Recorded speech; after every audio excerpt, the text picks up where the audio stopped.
iyon bog'lanish. Iyon bog'lanishni kitobda ikki xil tarifi bor. Birinchi tarifi nisbiy elektromanfiyliklari keskin farq qiladigan atomlar yoki metal va metal emas o'rtasida vujudga keladigan bog'lanish iyon bog'lanish.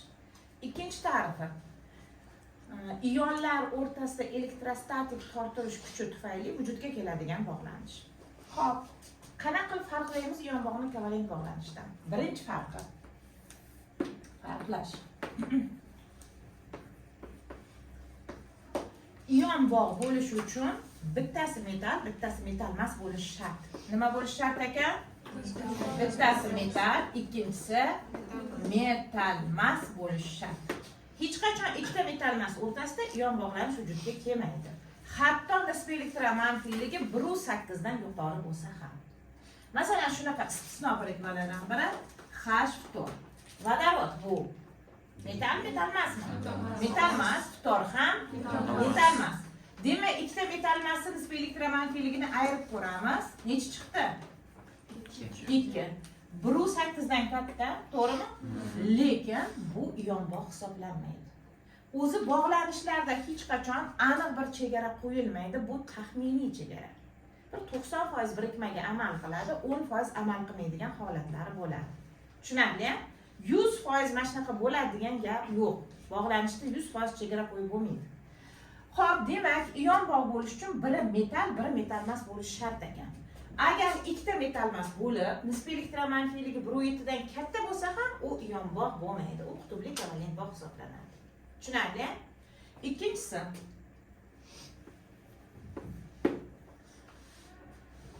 boshqa bog'lanishdan farqi nisbiy elektromanfiyligi kovalent bog'lanishdan keskinroq farq qiladi. Qutublanish kattaroq bo'ladi. Nima kattaroq bo'lar ekan? Qutublanish. Qutublanish katta bo'lganligi uchun plus iyon kuchli plus qutublangan bo'ladi, minus iyon kuchli minus qutublangan bo'ladi. Masalan, natriy, xlor. Natriy nisbiy elektromanfiyligi 0.8, xlorniki masalan 3. Ayirdik necha bo'ladi? 2.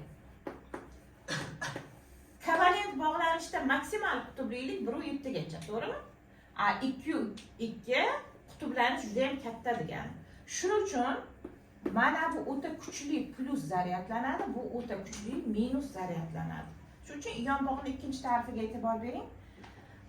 Ionlar o'rtasida elektrostatik tortilish kuchi tufayli vujudga keladigan bog'lanish deyilgan ikkinchi qoidasida. Xo'p, endi iyon bog'ga nimalar kiradi? 10 ta aktiv metalning hamma birikmalari, hattoki nisbiy elektromanfiyligi 1.8 dan kichik chiqsa ham. 10 ta aktiv metalga nimalarni kirgizamiz? Birinchi A gruppadan litiydan fransiygacha, ikkinchi A gruppadan 4 tasi kiradi. Qaysilar? Kalsiy, stronsiy, bariy, radiy. Xo'p, masalan, 10 ta aktiv metal birikmalariga nimani misol qilishim mumkin? Oksidi, natriy oksidi. Men faqat natriy bo'yicha ola qolaman. Natriy gidroksid, natriy sulfat. Ya'ni 10 ta aktiv metal oksidi, asosi, tuzlari va qolgan birikmalari. Masalan, organik tuzi. Uksusdagi mana bu vodorodni o'rniga natriy metali kelsa, natriy asetat bo'ladi. Uksusning ikkinchi nomi natriy asetat. Demak, organik birikmani ichida ham 10 ta aktiv metalni ko'rib qoladigan bo'lsangiz, bu yoqda qaysi bog' bor deb aytasiz? Iyon bog' bor deb aytasiz. Demak, 10 ta aktiv metalni birikmani ichida ko'rdingizmi? Albatta qaysi bog' bo'lishi kerak? Iyon bog' bo'lishi kerak. Ikkinchisi, qolgan metallarcha deyishingiz mumkin. 88 ta metaldan 10 tasi iyon bog' 100% hosil qilar ekan. Qolgan 78 tasichi. Qolgan 78 tasida nisbiy elektromanfiylik 1.8 dan katta bo'lsagina iyon bog' deb olasiz. Masalan, ikkita birikmani taqqoslab ko'rsataman. Alyuminiy, ftalit va alyuminiy, xlorid. Alyuminiy nisbiy elektromanfiyligi 1.5, ftorniki 4.1. Ayirib tashlang. 2.6. Alyuminiyniki 1.5, xlorniki 3. Ayirib tashlang. 1.5. Xo'p, 2.6 nisbiy elektromanfiyligi 1.8 dan kattami? Demak, bu qaysi bog'? Iyon bog' hosil qiladi. Alyuminiy xlor 3. 1,5 1.8 dan kichkinami? Qaysi bog'? Qutbli kovalent bog'.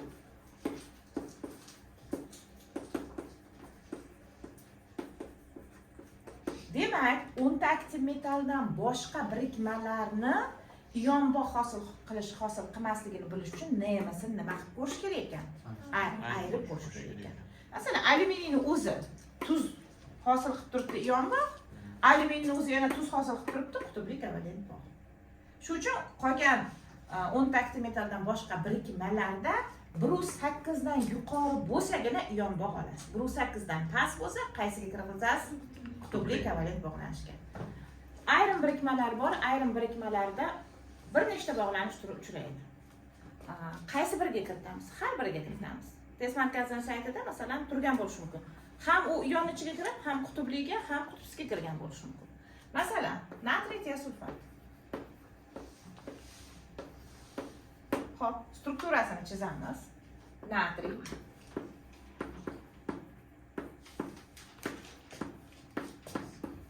Ikkinchi.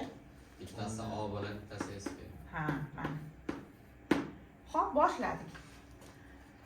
Xohla ayirib ko'r, xohla ayirma, farqi yo'q. Natriy bilan natriy kuchli metal, kislorod metal emas. Shuni o'rtasida hosil bo'lgan bog' aniq ion bog' bo'ladi. Qaysi bog' ekan? Ion bog'. Ana endi kislorod bilan oltin gurt. Kislorod metal emas, oltin gurt ham metal emas. Ikkita metal massi o'rtasida yo qutbli yo qutbsiz kovalent bog' bo'ladi. Ayirib ko'rasan. Kislorod 3,5, oltin gugurt 2,5. 1. Qaysiga kiradi? Qutbli. Bu ham qutbli. Bu ham qutbli. Mana bu ham qutbli. Oltin gugurt bilan oltin gurt orasida qutbsiz. Chunki bu 2,5, bu ham 2,5. Ikkala bir xil aytib tashlasak, haq nechiga teng bo'lib qoladi? 0 ga. Qutbsizni siz deb yozib qo'ya qoling mana. Qutbsiz. Xo'p, sizdan so'raydi. Natriy tiosulfat qaysi bog'lanishga kiradi deydi. Qaysiga kiritar ekansiz? Ham ion, ham qutbli, ham qutbsiz. Yoki sizga aytadi, natriy tiosulfatni ichida ion, qutbli, qutbsiz bog'lar soni nechta deydi. Hop, ion bog' 2 ta, qutbli bog' 4 ta, qutbsiz bog' nechta ekan? 2 ta. Yoki aytadi, ion, qutbli, qutbsiz bog'larni nisbatini top deydi. 2, 4, 2. Nisbat qilish uchun ichida eng kichigi necha? 2 ga bo'lamiz. 2 ni 2 ga bo'lsak, 4 2 ga bo'lsak, 2 ni 2 ga bo'lsak, mana nisbati. Har xil qilib savol qo'yish mumkin. Tushunarli? Demak, ayrim birikmalarimiz orasida qanaqa bog' bo'lar ekan? Bir nechta bog'lar. Shuning uchun men buni mix bog'lar deyman. Endi yana to'xtab o'tmoqchiman. Kompleks birikmalarga. Qaysi birikmalarga? Kompleks birikmalarga. Masalan, kaliy,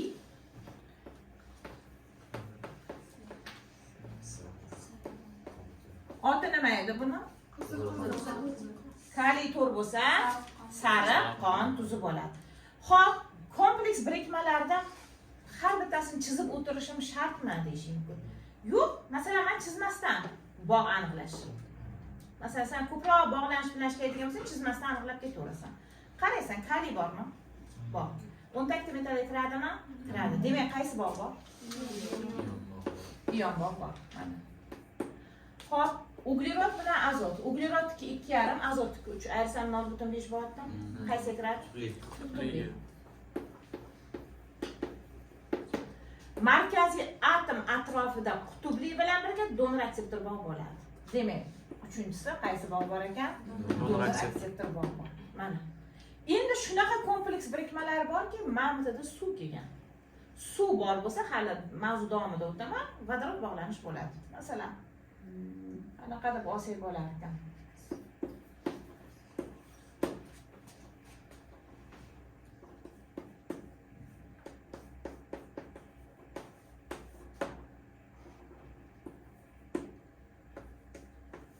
Mana kompleks birikmadan ligand o'rnida nima kelgan? Suv kelgan. Molekula ham kelishi mumkin. Suv bormi?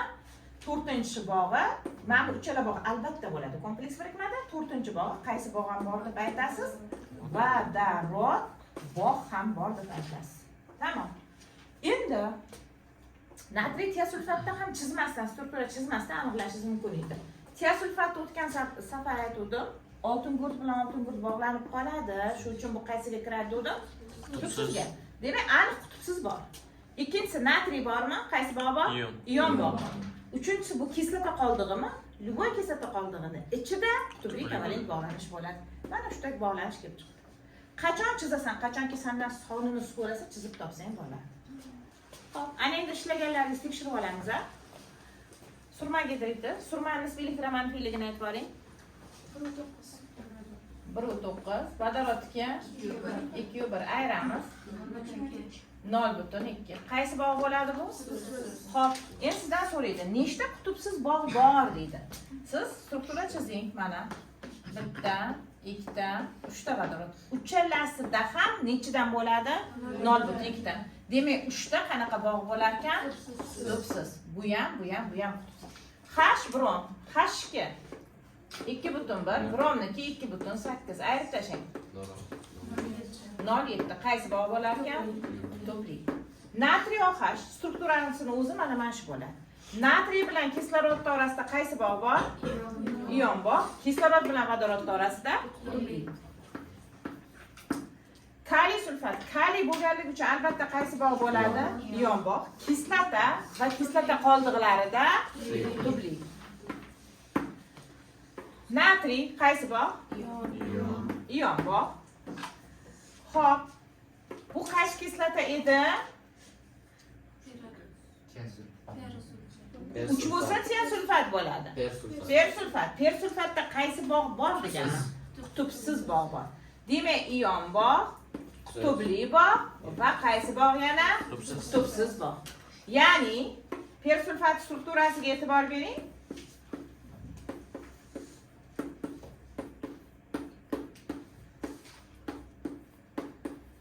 Nima bilan nima bog'lanib qolgan? Kislorod bilan kislorod bog'langan. Mana shu joyda qaysi bog' vujudga kelgan? Qutubsiz. Faqat mana bu bog'i qaysi bog' hisoblanadi? Ion bog'. Qolgan hamma bog'i qutubli kovalent bog' hisoblanadi. Demak, natriy persulfatda ion bog' bor ekan, qutubli bor ekan, qutubsiz bor ekan. Organik birikma. Uglerod soni bittadan ko'p bo'lsa qaysi bog' bo'ladi dedim? Qutubsiz. Demak, bunda qutubsiz bor ekan. Keyin qutubli bog' bor ekan. Xo'p, organiklarni ham bitta tushuntirib o'tay, kimga tushunarsiz bo'lsa, mana men tushuntiraman. S4 H necha ekan? 10. Nechta uglerod? 4 ta uglerod. Qarang, organik birikma strukturasini chizish. 4 ta uglerod chizdingiz, orasida qaysi bog'lari bor? Qutubsiz. Chunki uglerodning nisbiy elektromanfiyligi bilan buni nisbiy elektromanfiyligi bir xil, ayirsa nechiga teng? 0 ga teng. Endi uglerod 4 valentli bo'lishi kerak, mana 4 tadan qo'l chiqarib chiqasiz.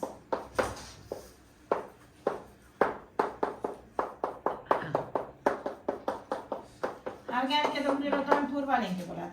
Endi uglerod bilan vodorod orasidagi bog'ni hisoblaysiz. Bittasi uchun hisoblang, hammasiga tegishli.